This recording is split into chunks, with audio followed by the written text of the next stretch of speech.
Hello friends. हम सब ने ये सुना है कि we are what we eat. जो हम खाते हैं, जैसा हम खाते हैं वैसा ही हमारा शरीर बनता है। बस साथ में इसके साथ एक लाइन ऐड करना बहुत ज़रूरी है कि we are what we digest.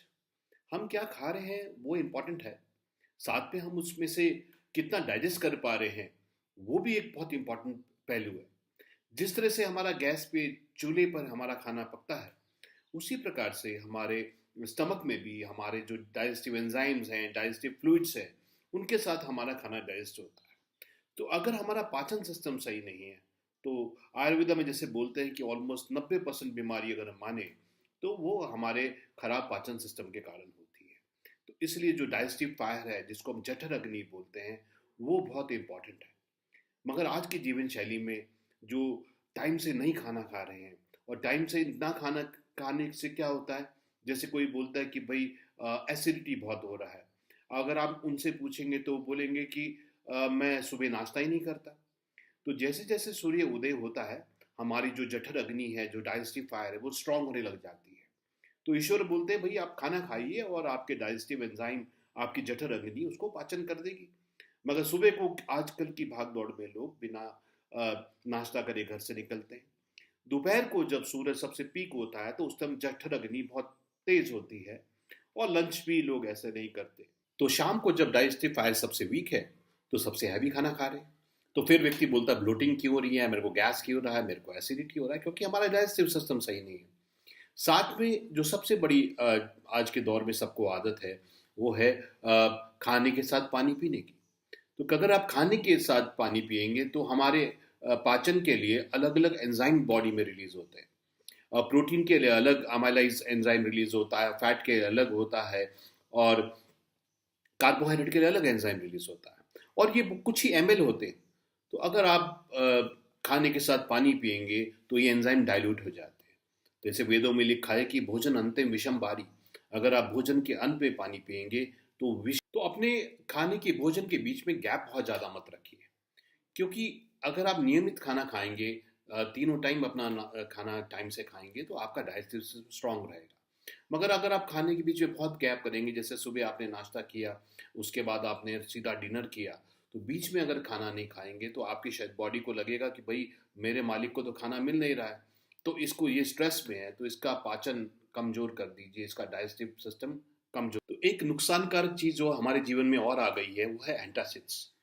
सो आजकल सबको आदत हो गई है टाइम से खाना नहीं खाना, उससे एसिडिटी इंडाइजेशन होता है, तो सब लोग एंटासिड्स खाते हैं। एंटासिड जैसे नाम से ही पता लगता है कि एंटासिड्स है, ये एसिड्स को खत्म करेंगे। तो हमारा जो स्टमक है, ये एसिडिक होना चाहिए, इसमें हाइड्रोक्लोरिक एसिड होता है जो पाचन के लिए बहुत ज़रूरी है। अगर हम इसको एंटासिड्स खाते हैं तो हमारा स्टमक एल्कलाइन हो जाता है। तो हमारे ब्रेन को मैसेज जाता है कि भाई मेरे मालिक का स्टमक जो है एल्कलाइन हो गया, तो इसका मतलब और एसिड सेक्रेट करिए। तो एक हम चक्रव्यूह में फंस जाते हैं जो पूरा ये डाइजेस्टिव सिस्टम हमारा खराब करता है। तो इसके लिए इम्पॉर्टेंट ये है कि हम सही से टाइम से खाना खाएं, एंटासिड्स का प्रयोग ना करें, और अपनी प्रकृति के साथ भोजन करें।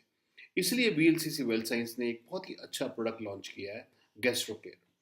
गैस्ट्रोकेयर कोई गैस की दवाई नहीं है, ये हमारा डाइजेशन, एब्जॉर्प्शन और असिमिलेशन, ये तीनों प्रोसेस को ठीक करता है। यानी कि हमारा खाना जो हम खा रहे हैं वो पचे, पचने के बाद वो उसका रस बने, और रस बनने के बाद हमारा शरीर उसका तो हमारे भोजन जब पचता है तो उसके बाद 7 तरह की धातुएं उसमें बनती हैं। सबसे पहले रस बनता है, तो ये हमारे फ्लूइड को मेंटेन करता है, तो पूरा भोजन पचने के बाद आपके शरीर में रस बनता है। रस बनने के बाद अगली जो प्रक्रिया शुरू होती है वो रक्त बनने की, ब्लड बनने की प्रक्रिया शुरू होती है। सो उसके बाद रक्त बनने के बाद फिर जो है हमारी बॉडी में हमारा मांस बनना शुरू होता है, फ्लैश बननी शुरू होती है। फ्लैश के बाद जब वो प्रक्रिया पूरी हो जाती है तो मेद, फैट बनना शुरू हो जाता है। फैट के बाद अस्थि यानी कि बोन्स बननी शुरू हो जाती है। उसके बाद मज्जा, नर्वस सिस्टम, और सबसे अंत में जो है शुक्र धातु बनती है, वाइटैलिटी। सो फ्रेंड्स, ये सारा प्रोसेस है। जैसे एक खेत होता है, तो एक खेत में जब तक हम पहली जो क्यारी बोलते हैं उसको, जब तक वो फिल ना होए तब तक दूसरा उसमें जाता नहीं है। इसी प्रकार से जब तक एक हमारा धातु ठीक से ना बन जाए तब तक वो दूसरा प्रोसेस ठीक से बन नहीं पाता। तो अच्छा रस बनेगा तभी उससे अच्छा रक्त बनेगा, जब अच्छा रक्त बनेगा तभी अगला प्रोसेस मांस बनेगा, जब मांस अच्छा बनेगा तो मेदा धातु बनेगी, ठीक है, उसके बाद आपका अस्थि बोन बनेगा। तो ये प्रोसेस है, इसमें इंपॉर्टेंट है। और अगर आपकी बॉडी में टॉक्सिन्स हैं, अगर आपके भोजन सही से पच नहीं रहा है और अधपचा भोजन जो है वात के साथ मिलके आमवात पैदा करता है, टॉक्सिन्स पैदा करते हैं।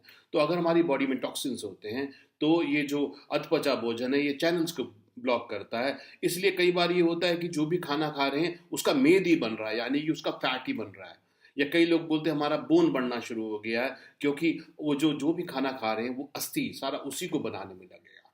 इसलिए सही पाचन होना बहुत ही इंपॉर्टेंट फैक्टर है डाइजेस्टिव सिस्टम हमारे स्वास्थ्य के लिए। इसलिए जो वीएलसीसी वेल साइंस का जो गैस्ट्रो केयर है ये बहुत इंपॉर्टेंट प्रोडक्ट है, क्योंकि इसमें अदरक, काली मिर्च, पिपली है। अदरक, काली मिर्च और पिपली को त्रिकटु बोलते हैं आयुर्वेद में। हमें अग्नि को खत्म नहीं करना है, हमें पाचन अग्नि को डिस्ट्रॉय नहीं करना है, हमको सम अग्नि करना है, बैलेंस करना है। तो इसके लिए त्रिकटु बहुत ही इंपॉर्टेंट हर्ब्स है। उसके बाद पुदीना, जैसे हम जानते हैं कि कभी हमारे पेट में दर्द होता है तो हम लोग पुदीना लेते हैं। बेल, बेल हमारे डाइजेशन के लिए बहुत अच्छा है, पाचन के लिए बहुत अच्छा है। अजवाइन, अजवाइन हमारे डाइजेस्टिव एंजाइम रिलीज करता है, पाचन के लिए बहुत अच्छा है। इसमें लिक्रिस है, मुलेठी, जैसे जब गले में खराश होती है तो हम लोग मुलेठी लेते हैं, तो मुलेठी एक लेयर बना देता है गले में। इसी प्रकार से गैस्ट्रोकेयर में जो लिक्रिस मुलेठी है ये हमारे जो अल्सर्स है उस पर लेप लगाता है। तो इस तरीके से एक बहुत ही अमेजिंग फॉर्मुलेशन है जो हमारे पूरे पाचन तंत्र को ठीक करते हैं। तो सुबह उठ के आप एक तो गर्म पानी पीजिए, थोड़ा वार्म लूक वार्म वाटर पीजिए, क्योंकि सुबह को फ्लशिंग ऑफ सिस्टम बहुत ज़रूरी है। कम से कम अगर पी सके तो 400-500 ml पानी आप सुबह को ज़रूर पीजिए। ठंडा पानी मत पीजिए, क्योंकि हमारी बॉडी का जो टेम्परेचर है 98 डिग्री फ़ारेनहाइट, अगर हम बहुत ज़्यादा ठंडा पानी पीते हैं तो हमारे टेम्परेचर को डाउन करता है और हमारी बॉडी को बहुत एनर्जी खराब करनी पड़ती है उसको वापस टेम्परेचर को बढ़ाने के लिए। तो इसलिए जैसे गर्मियाँ आ रही हैं, आप फ्रिज का पानी मत पीजिए, इससे कॉन्स्टिपेशन बढ़ता है, इससे जठर अग्नि खराब होती है।